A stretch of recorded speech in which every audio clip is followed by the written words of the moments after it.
Well, Sarah said that you needed to be back because quite a few of you wanted to do Black Elk Peak again this afternoon. It was so much fun yesterday that you would like to do it, and hopefully it's drier today. So anyway, when we leave Outlaw Ranch, we get out on what's called America Center Road. I know inquiring minds, I'm sure some of you are wondering, how did that road get its name, right? Haven't you been wondering? Yeah, okay. Well, if you take a map of North America, and you take a compass and you draw a circle with a radius of, I think it's 1,100 miles, you will hit the Atlantic Ocean, the Caribbean, the Pacific Ocean, and Hudson Bay. This is the center of America. And going back to your history, following World War I, Woodrow Wilson, President Woodrow Wilson, had a dream of establishing an organization that all the countries of the world would be part of, where they would gather and they would talk out the differences, and there would be no more war. It was called the League of Nations.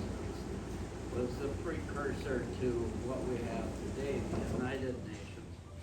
Well, anyway, the South Dakota congressional delegates offered up land here on America Center Road to build the world headquarters. Wow.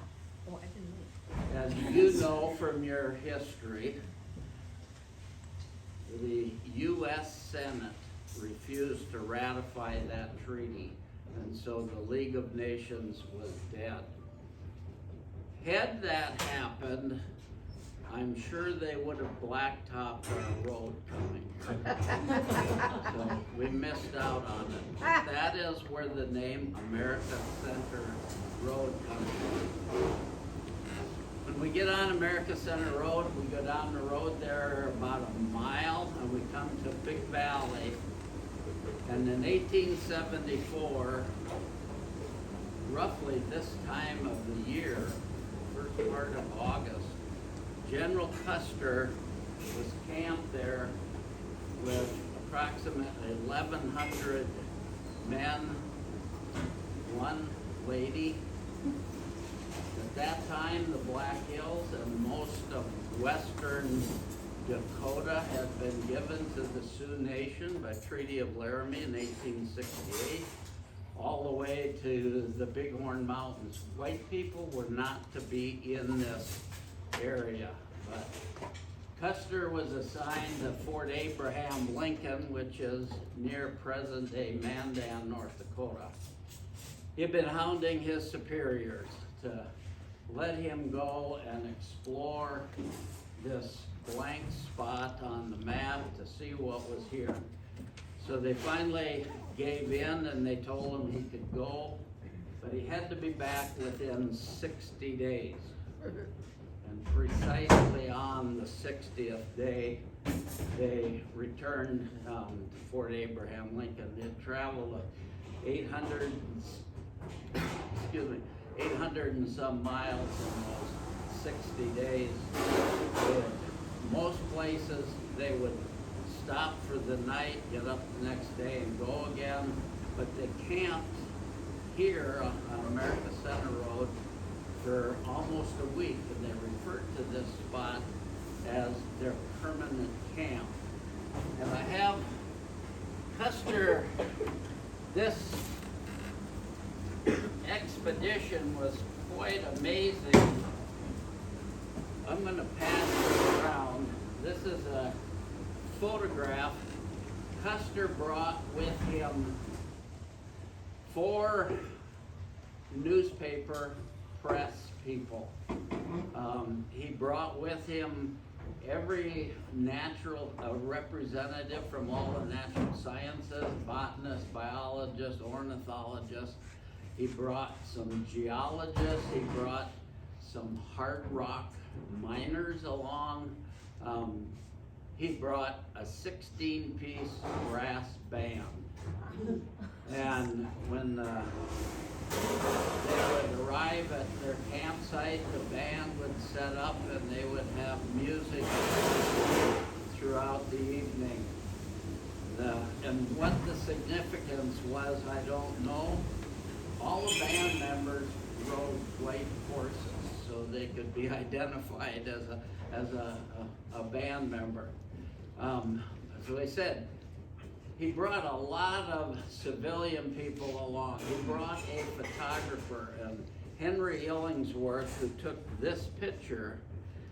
And this is, we'll go right by this spot this morning. When we leave camp, we go down the road about a mile and we'll come to where French Creek flows through. And that whole valley was full of tents. This is just part of it. Imagine 1,100, over 1,000 people. They brought 300 beef cows along with them for food, but there was so much wild game that all 300 cows went back to Fort Abraham Lincoln. The men lived off wild game that they hunted. So anyway, I'll pass this around. You can look, but this is from the Illingsworth collection, the guy that took these pictures with Custer's. Like I say, we will go right by this spot. Anyway, Custer's, while they were camped here, he rode out, the men rode out different directions to explore. I'm sure they probably rode right through Outlaw Ranch. But while they were here, two of the miners that came with discovered some gold in French Creek.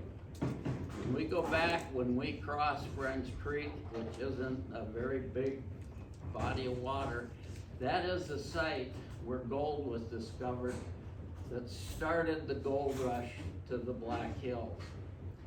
Custer sent his chief scout, a man by the name of Charlie Reynolds, instructed him to ride to the nearest telegraph, which was Fort Abraham Lincoln, or was Fort Laramie, down between present-day Guernsey and Torrington, Wyoming.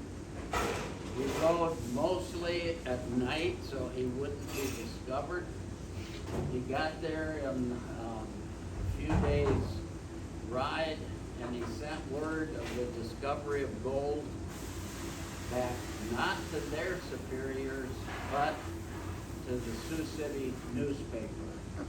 So shortly, headlines in the Sioux City newspaper, gold discovered in the Black Hills.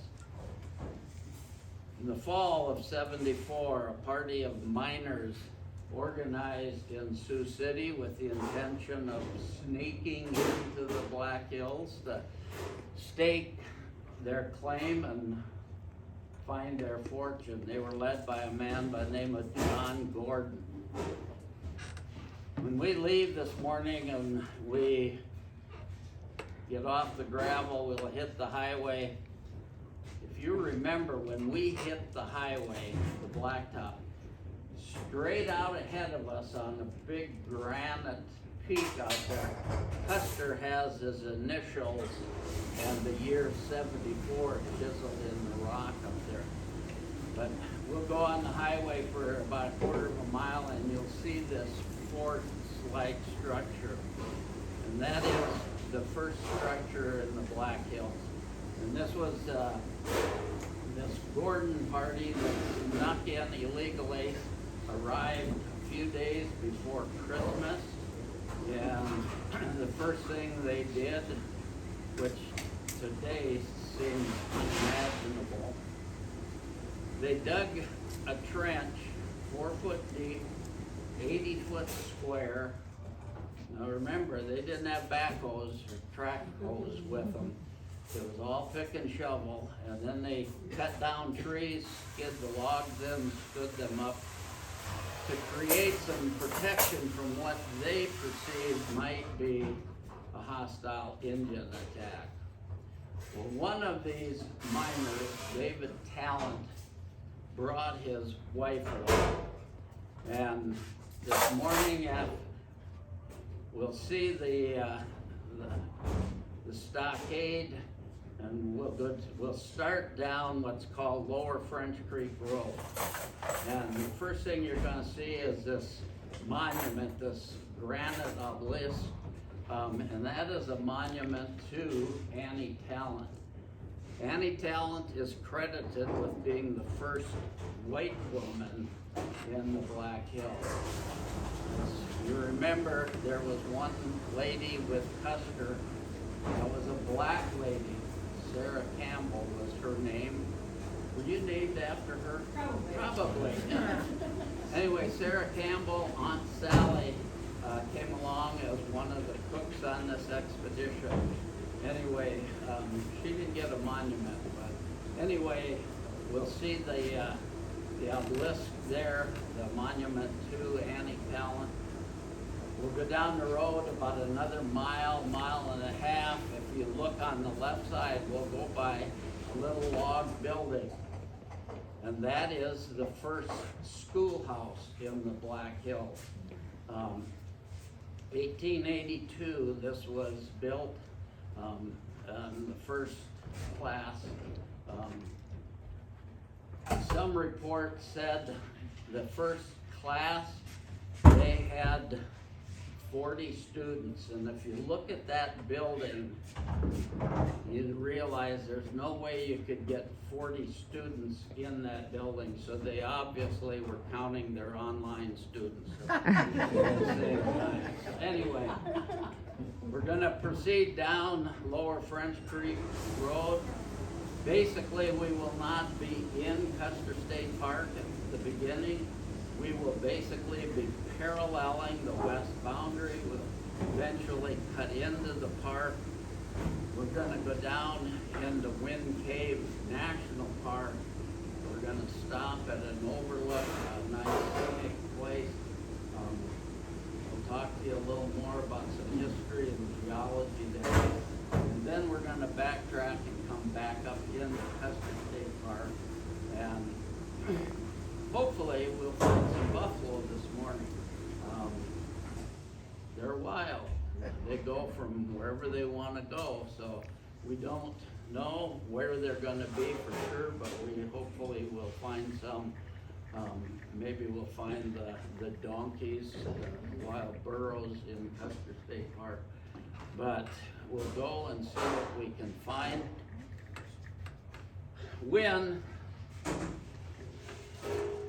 Here's another photograph I'm going to send around.